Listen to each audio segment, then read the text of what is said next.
ओ भगवते वासुदेवाय कृष्णाय वासुदेवाय हरये परमात्मने प्रणतः क्लेशनाशाय गोविन्दाय नमो नमः। नमः परमहंसास्वादित चरणकमलचिन्मकरन्दाय भक्तजनमानसनिवासाय श्रीरामचन्द्राय वागीशायस्य वदने लक्ष्मीर्यस्य च वक्षसि यस्यास्ते हृदये संवित् तं नृसिंहमहं भजे। गुरुर्ब्रह्मा गुरुर्विष्णुर् गुरुर्देवो महेश्वरः गुरुसाक्षात् परब्रह्म तस्मै श्री गुरवे नमः। भगवत चरण कमलानुरागी सभी आत्मीय प्रिय प्रभु प्रेमी जन, मेरे पितृतुल्य पूज्य पांडे जी, स्वाध्याय परिवार के सभी आदरणीय महानुभाव स्नेहीजन तथा श्रीमद् भगवद गीता स्वाध्याय की यात्रा में जुड़े हुए सभी स्नेहीजनों को मैं प्रणाम करता हूँ, वंदन करता हूँ, सबका अभिनंदन करता हूँ। प्रभु की कृपा से हम लोग श्रीमद् भगवद गीता का 16वां अध्याय, जिसको कहा गया दैवासुर संपद विभाग योग, दैवी संपदा और आसुरी संपदा का और अलग अलग विभाग किया गया, और इसका मूल तत्व यह है दैवी संपदा ग्रहणीय है, आसुरी संपदा त्याज्य है। पहला जो श्लोक है उस श्लोक में भगवान ने 9 दैवी संपदा का वर्णन किया है। 9 दैवी संपदा, हालांकि दैवी संपदा मैं पहले भी कह चुका हूँ, शुरुआत में भगवान ने 26 दैवी संपदाओं का वर्णन किया है। तो कल जो चर्चा चल रही थी उससे थोड़ा आगे कुछ संपदाओं पर और चर्चा करेंगे। उससे पहले आइए पहले श्लोक का एक बार पाठ करें, फिर उसके बाद कुछ चिंतन करेंगे। अभयं सत्त्वसंशुद्धिर् ज्ञानयोगव्यवस्थिति दानं दमश्च यज्ञश्च स्वाध्यायस्तप आर्जवम्। भगवान कह रहे हैं कि अभय, निर्भयता, सत्व संशुद्धिर, सत्व संशुद्धि अंतकरण की निर्मलता, धर्माचरण, ज्ञान योग व्यवस्थिति, ज्ञान के लिए योग में स्थित हो जाना, योग में स्थित हो जाना, श्रवण मनन और निधिध्यासन, फिर दान, उसके बाद दम, फिर आया यज्ञ। कल एक चर्चा कर रहे थे हम लोग स्वाध्याय, उसमें 2-3 बातें बताई गई। एक तो स्वाध्याय मतलब ग्रंथों का अध्ययन, वेद पाठ करना, पुण्यार्जन के लिए, अदृष्ट की प्राप्ति के लिए वेद पाठ करना। इसलिए कल मैंने एक भाष्य की बात रखी थी। भगवान भाष्यकार कहते हैं ऋग्वेदादि अध्ययनम अदृष्टार्थम, अदृष्ट के लिए, पुण्य के लिए ऋग्वेद आदि का अध्ययन करना। जब किसी शब्द में आदि शब्द जुड़ जाता है तो उसका मतलब होता है कि उससे जुड़े हुए अन्य ग्रंथ भी, जो उस सिद्धांत के प्रतिकूल न हो। थोड़ा सा ध्यान से समझना। जैसे ऋग्वेद, क्योंकि हमारे यहाँ सबसे पहले एक ही वेद था, उसका नाम था ऋग्वेद। भागवत जी में आया है वेदमेकम चतुर्विधम। एक वेद को वेद व्यास जी ने उसका 4 विभाग किया, ऋग्वेद, यजुर्वेद, सामवेद और अथर्ववेद। अब वो जो वेद है, वेद का अध्ययन करना, वेद की शाखा का अध्ययन करना, स्वाध्याय करना, और आदि शब्द जब प्रयोग किया गया तो वेद के सिद्धांत के अनुकूल रहने वाले ग्रंथों का भी अध्ययन करना, स्वाध्याय करना। मतलब वेद प्रतिकूल ग्रंथों का अध्ययन नहीं है। हमारे यहाँ तो यदि भगवान भी प्रकट होकर एक कह दें, भगवान प्रकट हो जाते हैं, तो अवतार के रूप में हम भगवान के उस दिव्य स्वरूप को स्वीकार करते हैं। लेकिन उनका सिद्धांत यदि वेद के प्रतिकूल है तो हम लोग सिद्धांत को मानने के लिए बाध्य नहीं होते हैं। इसलिए वेदानुकूल सिद्धांत का प्रतिपादन करने वाले जो शास्त्र है उनका अध्ययन करना, स्वाध्याय करना। जब आदि शब्द आया तो आप गीता को ले सकते हैं, रामायण को ले सकते हैं, महाभारत को ले सकते हैं, जोड़ दीजिए कोई भी। ऐसे कई साधक होते हैं जो रोज स्वाध्याय करते हैं, पाठ करते हैं। मतलब कुछ 5 दोहा पढ़ लिया, गीता का एक अध्याय पढ़ लिया, ये पाठ करते हैं। उससे क्या होता है तो भगवान शंकराचार्य कहते हैं अदृष्टार्थम, अदृष्ट की प्राप्ति होती है। मतलब पुण्य फल अवश्य मिलता है। जब व्यक्ति नियमित पाठ करने लगेगा तो अर्थ ज्ञान तो धीरे धीरे धीरे हो ही जाता है, किंतु यहाँ भगवान भाष्यकार का जो मत है उस मत को इस दृष्टि से देखना चाहिए, उन्होंने उस तरफ प्रधानता दी ही नहीं। थोड़ा सा बात थोड़ा ध्यान समझने जैसी बात है, ध्यान से। मतलब हालांकि हमारे यहाँ कहा गया है पाठ करते समय अनर्थज्ञ नहीं होना चाहिए, ऐसा भी लिखते हैं। अनर्थज्ञोल्पकंठश्च सडेते पाठमा पाठकाधमा, ये अलग अलग विषय है। लेकिन यहाँ जो बात आई है ज्ञान के लिए, क्या कहते हैं भगवान, कहा कि केवल आपको पाठ करना है अदृष्टार्थ के लिए, पुण्य के लिए। देखिए यहां भगवान किधर प्रधानता दे रहे हैं? प्रधानता अदृष्ट की ओर दे रहे हैं, पुण्य की ओर दे रहे हैं। इसका क्या अभिप्राय होता है? थोड़ा सा ध्यान से समझना। इसका अभिप्राय होता है अदृष्ट को, पुण्य को इतने आगे ले जाने के बाद, कहते हैं ना कई बार लोग पाठ करने बैठते हैं, शायद हमारे जीवन में रोज घटना घटती है ऐसी, पाठ करने बैठते तो क्या कहते हैं, समझ में तो कुछ आता नहीं है, इसलिए मैंने पाठ करना छोड़ दिया। ध्यान दीजिए थोड़ा सा। बिना समझे पढ़ने से लाभ क्या है भाई? क्यों पाठ करें? शास्त्र यह कह रहा है आपको समझ में आए या समझ में ना आए, आप अपना एक नियम बना लीजिए, रोज पाठ करिए। अगर समझ में आने वाली बात होती तो यहां क्या कहा जाता? ज्ञान वर्धनार्थम, ये कहा जाता है स्वाध्याय में। ज्ञान को बढ़ाने के लिए आप पढ़िए। तो हम किसी की व्याख्या पढ़ते, कई कमेंट्री पढ़ते, लेकिन ये नहीं कहा ज्ञान वर्धन अदृष्टार्थम, पुण्य के लिए जब कहा जाता है तो आपको ये समझ लेना चाहिए स्वाध्याय है तो वो क्या कहते हैं, ज्ञान बढ़े या न बढ़े उसमें ज्यादा फोकस नहीं दिया गया है।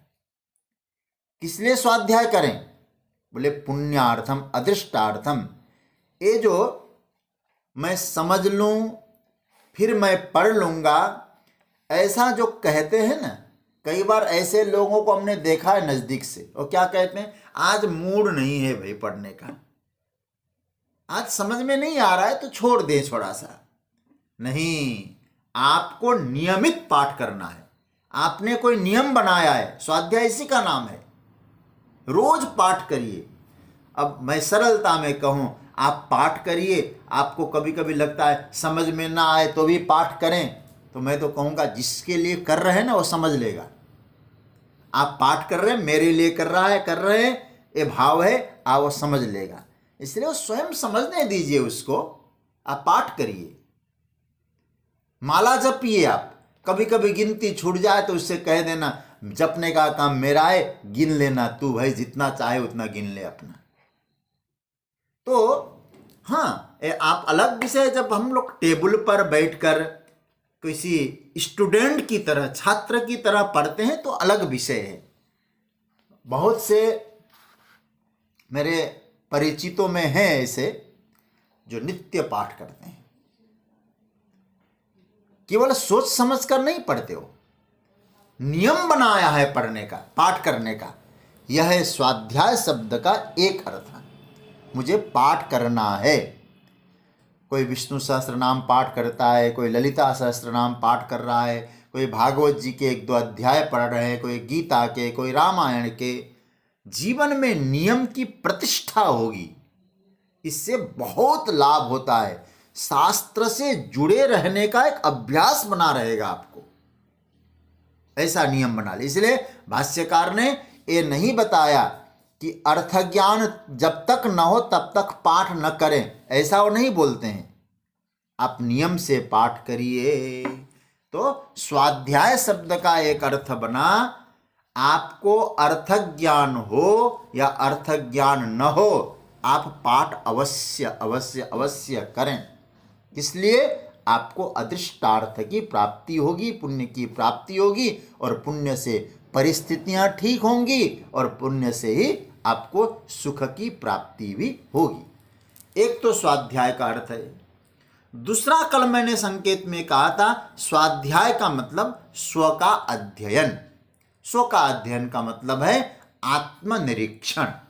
यदि आप दैवी प्रकृति में जाना चाहते हैं, दैवी वृत्ति को अपनाना चाहते हैं, तो अपना अध्ययन जरूर करिए। मैं कैसा हूं, इसका चिंतन जरूर जरूर होना चाहिए। इसको कहते हैं आत्मनिरीक्षण। पर निरीक्षण से बचें। कहते हैं स्वाध्याय, उसके बाद क्या कहते हैं, तपः। ये बहुत प्यारा शब्द है, तपः आर्जवम। ये शायद 8वां है, 8वां दैवी गुण तपः। तपः शब्द की व्याख्या भगवान भाष्यकार ने नहीं की। क्या बढ़िया बात कह दिया, बक्षमाण कह दिया उन्होंने कि बक्षमाण। बक्षमाण आगे बोलेंगे कब, जब 17वां अध्याय आएगा, वहां तप की व्याख्या करेंगे। जो हमारे पूज्य पांडे जी जो वाणी का तप, वाणी के विषय में जो बोल रहे हैं, भगवान शंकराचार्य ने वहाँ बड़ी विस्तार से चर्चा भी की है। तो इसीलिए अभी से संकेत कर दिया, वहाँ हम इसकी चर्चा करेंगे। बक्षमाण आगे बताएंगे। और वहाँ फिर शारीरिक, मानसिक, वाचिक, ये सब अलग अलग विषय है। तप शब्द का ऐसे देखा जाए, शाब्दिक जो अर्थ होता है सहन करना। तपः संतापे, सहन करना। कैसे सहन करना, धर्म के लिए कष्ट सहन करना तप है। दूसरे सरल अर्थ में तप की यदि चर्चा करें, 17वें अध्याय में तो हम लोग चर्चा करेंगे ही करेंगे।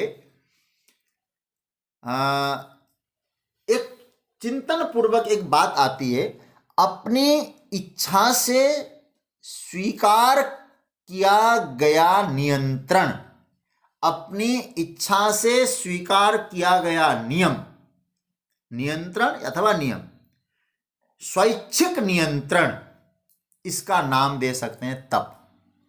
याद रखिएगा, तप किसी का थोपा हुआ नहीं होता है। तप कोई थोपता नहीं है, वह खुद की इच्छा से किया जाता है। एक प्रकार का यह तप संयम है, एक प्रकार का अभ्यास है, मतलब संयम का अभ्यास है। खुद ही निश्चय करते हैं और खुद ही नियम बनाते हैं संयम के लिए, उसी को तप कहा जाता है। संयम का नियम, इसको कहेंगे संयम का नियम। जैसे कहा जाए आज एकादशी है, संयम रखना है। आज एकादशी करते हैं तो क्या करना है, हम निश्चय करते हैं कि मुझे इंद्रियों के ऊपर संयम रखना है, विशेष करके स्वादेंद्रिय के ऊपर, क्योंकि एकादशी में फिर ज्यादा पकवान बनाएंगे, ऐसा मतलब ये तो विषय अलग विषय है। लेकिन आपने नियम लिया, मुझे व्रत करना है, किसी ने थोपा नहीं आपके ऊपर, और थोपने से होता भी नहीं। तो कहते हैं मतलब जैसे मौन का मैंने नियम बनाया, मुझे मौन रहना है, तो बागेंद्रिय के ऊपर विशेष करके मुझे नियंत्रण करना है। इसका नाम है तप, मतलब स्वैच्छिक संयम, उसको हम कहते हैं तप। इसका अभ्यास जीवन में बहुत बहुत आवश्यक है। थोड़ा कष्ट सहन करने का अभ्यास व्यक्ति को होना चाहिए, साधक इसका अभ्यास जरूर करे, अन्यथा तप नहीं होगा तो क्या होगा भाई। एक बात समझ लीजिएगा, यदि जीवन में तप नहीं है ना, तो व्यक्ति में जो सहन करने का सामर्थ्य है वो कम होने लगता है। इसलिए संयम रखिए, तप करिए, सहन करने का अभ्यास होना चाहिए। भूख लगे थोड़ा सहन करो, अपनी इच्छाओं पर लगाम लगाएं, ये सब तप के ही रूप है। शास्त्र ने कहा है आज हमको यह नहीं करना चाहिए, आज यह नियम है। इससे क्या होगा, ऐसे कष्ट उस समय यदि उसको सहन करने में कुछ कष्ट आ जाए तो आपने सहन किया, आपका तप बन गया। देखिए एक कष्ट सहन करने का जो नियम है ना, इससे साधक का जो भजन है ना निर्विघ्न आगे बढ़ता है। यदि आपने ये नियम बनाया कि मुझे जो आई हुई परिस्थितियां है, कष्ट है, उसको सहन करना है, इस नियम पर चलेंगे तो आपकी साधना में कोई विघ्न भी आए तो विघ्न धीरे धीरे आप उनको निवारण कर सकते हैं, ये निश्चित है। और ऐसे अन्यथा यदि जीवन में तप नहीं है, कष्ट सहन करने की कोई वृत्ति नहीं है, तो थोड़ी सी परिस्थिति हमारे जीवन में विपरीत क्या आ गई, हमारी साधना छूट गई, विचलित हो गए हम। क्योंकि हम लोग इतनी सुविधा में रहने लगे, कंफर्ट जोन में हमको बहुत अच्छा लगने लगा। जो आदतें हो जाती है ना इस प्रकार सुविधाजनक जीवन में, उससे थोड़ा बाहर हटने का जो काम है उसको भी तप कहा जाता है। तो सबसे पहले हमको ये विचार करना है कि परिस्थितियां विपरीत आ जाए उसको भी हम सहन कर सकें। परिस्थितियां विपरीत आ जाती है ना, यदि जीवन में तप नहीं है तो सबसे पहले क्या छूटेगी हमारी, सबसे पहले छूटने वाली चीज यदि कोई है उसका नाम है साधना, भजन। भजन सबसे पहला छूटेगा। प्राय हम सभी लोग चाहते हैं सुविधाजनक स्थान में रहे, कंफर्ट जोन में रहे हम लोग, लेकिन आप सोचिएगा यही ठीक है। अगर इस स्थिति से हम बदल जाएंगे, स्थिति नहीं रहेगी तो क्या होगा, हमें बड़ा कष्ट होगा, दिक्कतें होगी, हमें तो आराम से रहना है। यह तब क्या है, आराम से रहने की जो प्रवृत्ति हमने बना रखी है, आदत बना रखी है, उसमें से कभी कभी अपनी साधना के लिए, धर्म के लिए कष्ट सहन करना, उस आराम के जोन से बाहर निकलना, उसका नाम है तप। याद रखना, ऐसे तप से ही कुछ पाया जाता है, बिना तप के कुछ मिलेगा नहीं। और जब तप के द्वारा कोई साधना में साध्य की प्राप्ति होती है, साधना में अथवा कभी अतीन्द्रिय तत्व का आपको अनुभव होता है, तो उसका मूल्य बहुत ज्यादा बनता है। इसलिए अति सहजता से कुछ चीज मिलती है ना, उसका मूल्य भी कम ही होता है। केवल व्यवहारिक धरातल पर नहीं, पारमार्थिक धरातल पर भी जिसने तप करके पाया है, उसका जीवन कई प्रकार की विभिन्न परिस्थितियां आने पर भी वहां से वो निकल जाता है, सहज रूप से निकल जाता है। इसलिए तप की आवश्यकता हमारे शास्त्रों ने बताई है। तप करना है। हमारे यहाँ तो लिखा, स्पष्ट लिखा है कि ब्रह्मा जी को जब सृष्टि की आज्ञा भगवान देते हैं, उस समय भी कहते तप करो। सचिंतयन्द्वक्षरमेकदाम्ब शुपास्तृणोद्दीर्गदितं बचो विभु स्पर्शेषु यत्षोडशमेकविंशं निष्किंचनानां नृपयत् धनं विदु। तप करें। तो याद रखना, जीवन में तपश्चर्या बहुत जरूरी है कि तपश्चर्या होगी तो मनुष्य छोटी छोटी बातों पे विक्षिप्त नहीं होगा, साधन भजन वो छोड़ेगा नहीं। सहनशीलता तप से आती है प्रिय स्वजनों, इसलिए तप आवश्यक है। उसकी फिर बाद में हम लोग को अच्छी तरह चर्चा करेंगे जब वो पंक्ति आएगी। ऐसे तो बहुत दिनों से चर्चा आप सुने भी हैं, देवद्विज गुरु प्राज्ञ पूजनम शौचमार्जवम ब्रह्मचर्य महिंसाम च, ये सब तप की महिमा। तो ये है तप, कष्ट सहन करना धर्म के लिए, साधना के लिए तप की महिमा बड़ी है। विस्तार से चर्चा 17वें अध्याय में करेंगे। आर्जवम, ये नवा दैवी गुण है। आर्जवम का ऐसे अर्थ करें सरलता। आर्जवम शब्द का अर्थ होता है ऋजुता, सरलता। सरलता का मतलब सीधा सा अर्थ है, एक तो सरलता, दूसरा मन वचन और कर्म की एक रूपता, समान रूपता। मन में जो हो, वाणी में वो आए और कर्म में वो प्रतिफलित हो, आचरण में वो आए। इस प्रकार के तीन जब एक पंक्ति में रहते हैं उसको कहते हैं सरलता। मन में कुछ बोलना, कर्म में कुछ करना, और ये सब क्या है, आचरण में कुछ और होना। ये सरलता नहीं, ये वक्रता है। वक्रता आसुरी संपदा है और सरलता दैवी संपदा है। तो भगवान क्या कहते हैं, आर्जवम।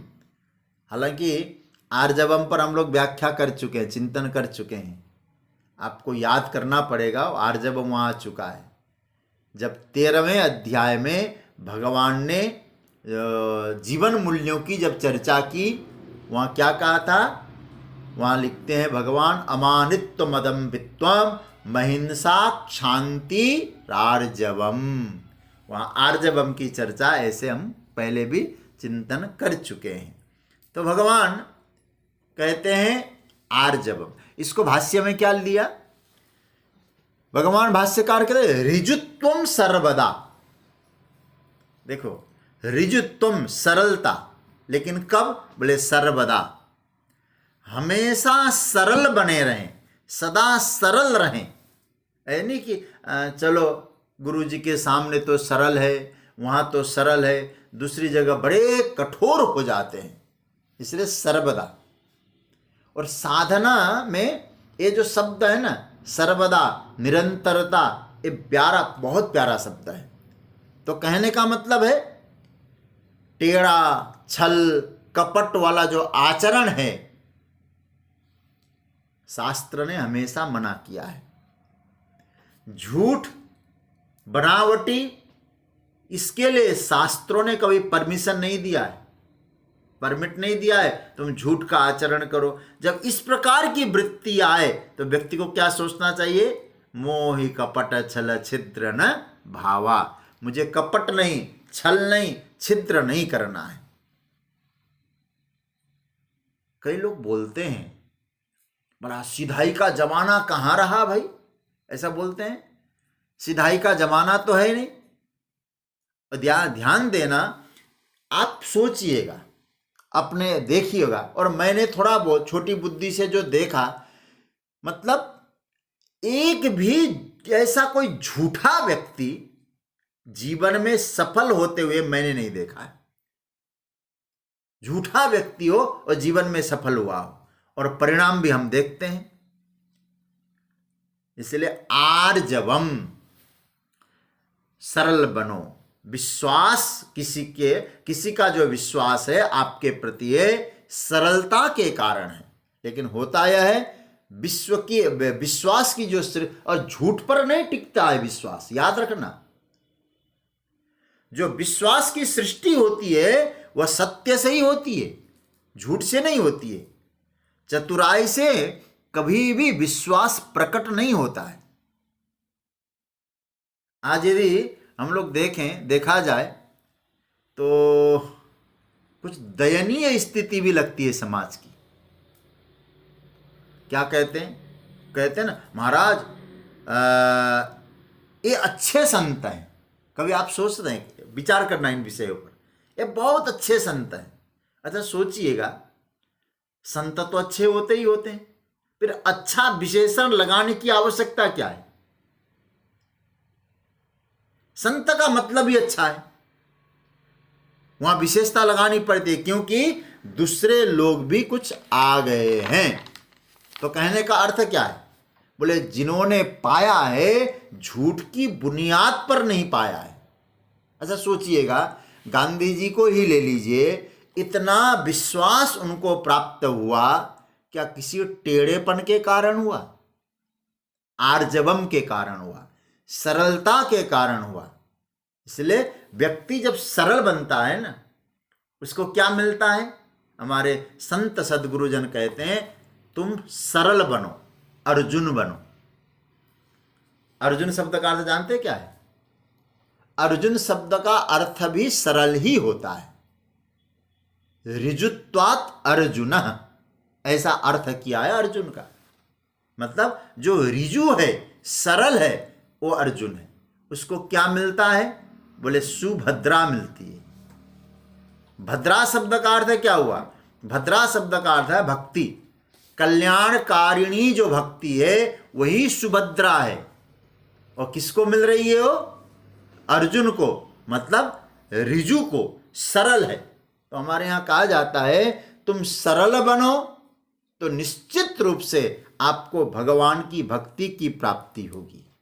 और सरल बनो, आप भगवान के सखा बन सकते हैं। इसलिए यहां सूत्र दिया है आर्जवम। तो भगवान कहते हैं, और याद रखना, यदि हम सरल नहीं है, भीतर से कुटिलपन धारण किए हुए हैं, तो कभी न कभी तो प्रकट होगा ही होगा। हम किसको धोखा दे रहे हैं? बाबा गोस्वामी जी तो स्पष्ट कहते, उघर ही अंतन हो ही निबाहु, काल नेमि जिमि रावण राहु। काल नेमि कपटी, कपट था, कपटी मुनि का कपट बने, कपट रूप से बैठ गया साधु बन के। आप सोचिएगा खुलासा हुआ कि नहीं हुआ? गोस्वामी जी कहते हैं अंतन हो ही निभाओ, भैया खुलासा तो होना ही होना है। काल ने भी जब हनुमान जी यात्रा करते हैं, संत बन के बैठ गए। वेश से संत है, ऋजुत्व नहीं है, सरलता नहीं है, भीतर कुटिलपन है, वक्रता है। प्रकट हुआ कि नहीं हुआ उसके जीवन में? और अंत में क्या स्थिति बनती है? गया हो। काल नेमि जिमि रावण, रावण को देखिए, बना साधु, लेकिन साधुत्व गुण नहीं उसमें। सीता का अपहरण करता साधु बनकर।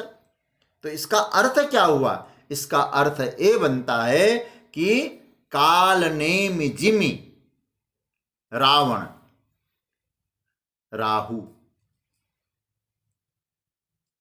राहु को देखिए, था असुर, बैठ गया कहां जाके? सूर्य और चंद्रमा के बीच में जाकर बैठ गया।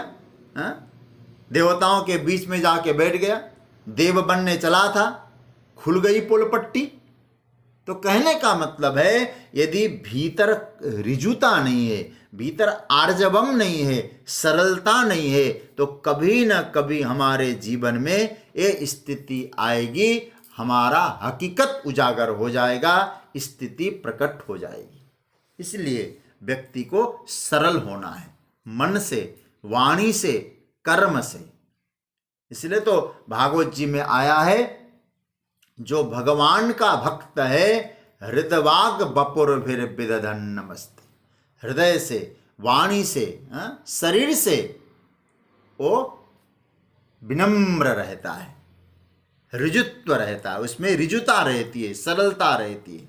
इसलिए कहने का तात्पर्य हुआ कि आर्जवम, सरल बने। देखिए, क्या किसको टेढ़ापन दिखाना। एक तरफ तो हम भगवान को अंतर्यामी कहते हैं, प्रभु तुम अंतर्यामी, और भीतर से टेढ़ा। वो अंतर्यामी है तो हमारे टेढ़ेपन को नहीं जानता हो क्या? इसलिए सरल बनना है, सहज बनना है, सजग बनना है और सफल होना है। मैं ऐसे शब्दों का कुछ शब्द रख रहा हूं। सरल होना है पहला, जो सरल है वो सहज है, जो सहज है वो सजग है। पहले सरल बनिए, फिर सहज बनिए। आपकी सरलता और सहजता कहीं गड़बड़ ना हो, इसलिए सजग बनिए, और जो सजग होगा अंत में वो सफल भी होगा। तो 4 सूत्र बताए, सहज, पहले सरल, सहज, सजग और सफल। ये 4 सूत्र पकड़ के रखिएगा। सफल होना है, क्योंकि दैवीय गुणों की चर्चा है, सफलता तो हमको पानी है। इसलिए सरल बनिए, सजग बनिए, सरल बनिए, सहज बनिए, सजग बनिए, फिर सफल बनिए। तो कहने का अर्थ है हुआ। और दूसरी बात, मैं पूज्यपाद स्वामी रामसुखदास जी महाराज का ग्रंथ अध्ययन कर रहा था, उसमें बहुत अच्छा लगा। कुछ बातें पूज्य महाराज श्री की बहुत प्यारी लगती है, हालांकि सभी बातें अच्छी है उनकी। कहते हैं, यदि साधक के साधना की श्रेष्ठतम अवस्था की यदि हम लोग चर्चा करें, साधक बहुत आगे बढ़ा है, तो आप सोचिएगा जरा, यदि वो व्यक्ति सरल बन रहा है, लेकिन किसके कारण बन रहा है?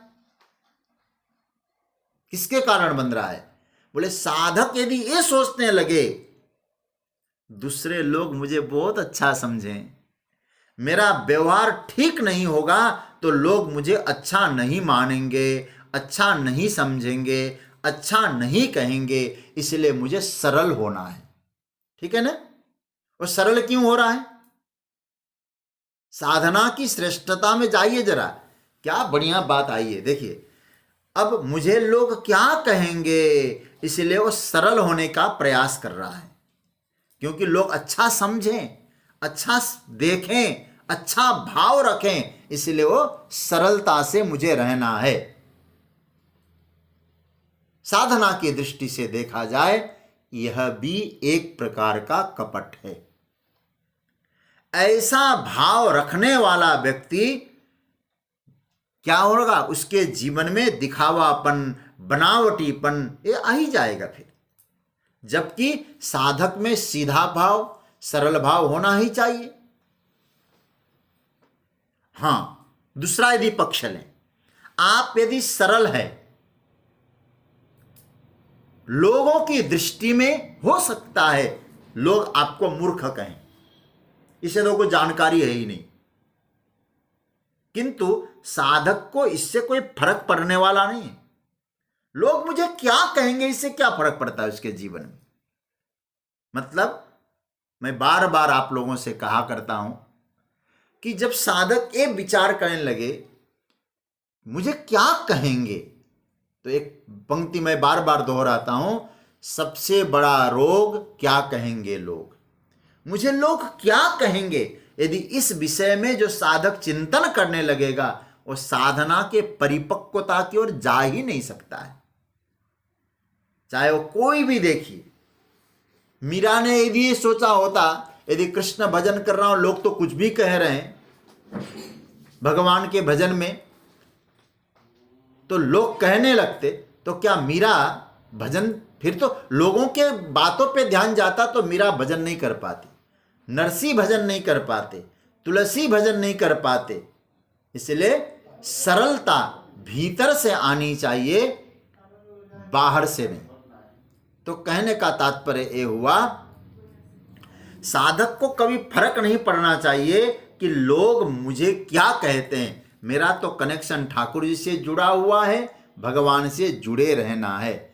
और याद रखिएगा, हमें अपना कल्याण करना है, लोगों की सर्टिफिकेट की अपेक्षा कभी नहीं करनी चाहिए। साधक को कभी अब प्रमाण पत्र, क्या लोगों का प्रमाण पत्र प्रभु ने अपनाया, जगत के प्रमाण पत्र से होगा भी क्या आपको। इसलिए आप अपना कपट छोड़ के भगवान का बन जाइए, भगवान आपके बन जाएंगे। एक बहुत प्यारा भाव आया है साधक संजीवनी में, लिखा है, कपट गांठ, नारायण का पद है, कपट गांठ मन में नहीं, सबसों सरल स्वभाव।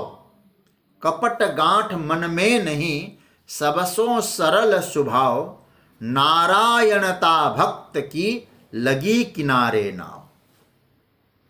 जिसके जीवन में कपट नहीं है, सहज स्वभाव है, मन में किसी प्रकार का बेमनस्य नहीं है, ऐसे भक्त की नैया ठाकुर जी किनारे लगा देते हैं। इस दृष्टि से हम लोग चिंतन करें, आप भजन में लगिए। लोग हमारे को क्या कहेंगे, भजन के विषय में लोगों की क्या अवधारणा, मेरे विषय में क्या मूल्य, छोड़ दीजिए।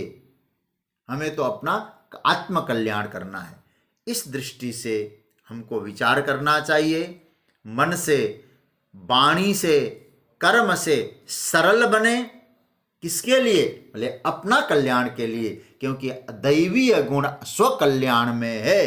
प्रमाण पत्र की कोई आवश्यकता नहीं है, विशेष करके संसार के प्रमाण पत्र की। इसलिए यहां कहा गया आर्जवम। आर्जवम का अर्थ है सरल बनिए, आपका जीवन सरलता से परिपूर्ण होगा। और जो सरल होगा, भगवान कहते हैं निर्मल मन जन सो मोहि पावा, और उसका मन निर्मल होगा वो मुझे प्राप्त करेगा। तो इस प्रकार से ये जो पहला जो श्लोक है ना, इस पहले श्लोक में 9 गुण भगवान ने बताए। एक बार रिपीट कर देता हूं। अभयम पहला, सत्व संशुद्धि दूसरा, और ज्ञान योग व्यवस्थिति तीसरा, दानम चौथा, दमः पांचवा, यज्ञ छठा, स्वाध्याय सातवां, तपः आठवां, और आर्जवम सरलता ये 9वां। ये 9 दैवी गुणों का वर्णन भगवान ने पहले श्लोक में किया है। उसके बाद फिर आगे जो 26 गुण है उसकी चर्चा करेंगे आगे के श्लोकों में। अभयम सत्व संशुद्धिर ज्ञान योग व्यवस्थिति, दानम दमश्च यज्ञश्च स्वाध्यायस्तप आर्जवम। इस प्रकार से हम लोगों ने ये पहले श्लोक की कुछ चर्चा करी। अभी कुछ सूचना के संदर्भ में तो प्राय आप लोगों को मालूम है ही, उसके बारे में भी कुछ चर्चा करेंगे। तो अभी